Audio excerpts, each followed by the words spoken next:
Half a year is not enough to take the pain out of the word prison, not for people like us, who must first get used to the idea that such a place has become part of our world. It hurts us, even now. My father was sentenced at the age of 77 and has already had, I won't say celebrated, one birthday as an inmate. We tried to make the hour's visit festive, but it was not a success. It wasn't so much the screwed-down chairs and metal table that were to blame, or even the barred window, another all-too-clear reminder that this was not a homey place, not a fitting place to celebrate the fact of your own birth. It was me. We had carried off the first half hour fairly well.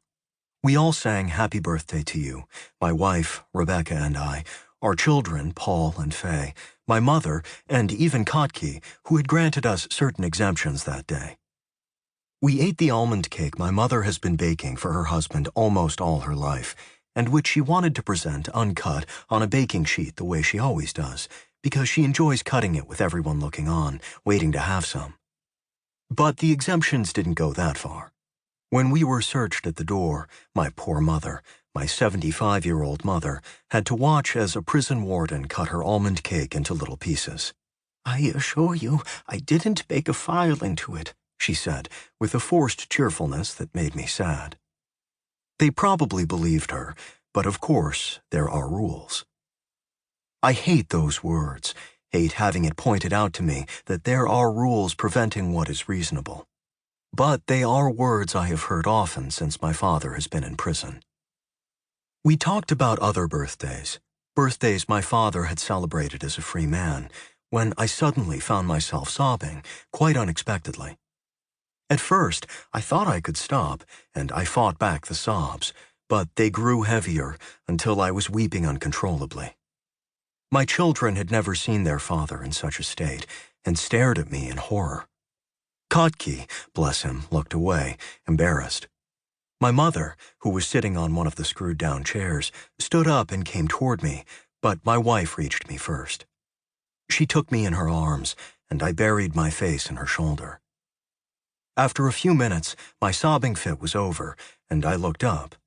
My eyes still blurred with tears, I saw my father regarding me with what can only be described as interest, a peculiar interest I did not know how to interpret. I have often wondered about it since, but have come up with nothing that could explain that look. My mother passed me a paper napkin, and I apologized and began, quickly and far too cheerfully, to recount some story about another of my father's birthdays. But this time, it was no more than an attempt to speed up the clock, because I wanted to get out. We all wanted to get out. I shouldn't write that. It seems a bit much when your father's in prison. If anyone had to get out, it was my father, but he couldn't. We, on the other hand, would be leaving as soon as possible, and as 4 o'clock approached, we transferred what was left of the cake from the baking sheet to 2 paper plates, one for my father and one for Kotke and his colleagues, and then we hugged him and left, not forgetting to say thank you to Kotke. My father remained behind, of course. He'd been sentenced to 8 years. The 6 months he spent in remand count toward that, and he served another 6 months here in Tegel, which leaves 7 years.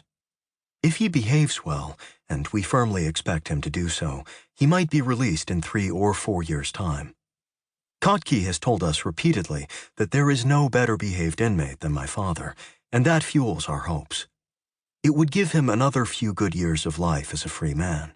That's what I tell my mother. "If only he doesn't die in there," my mother often says, and immediately repeats herself. "If only he doesn't die in there." "He's healthy," I tell her when she says that. "He'll make it." "Dad?" I asked again, after chatting a while with Kotke. That's how I tend to spend my time here. Kotke and I talk. He does most of the talking. Kotke's nothing if not talkative, but that's a good thing. It's a help.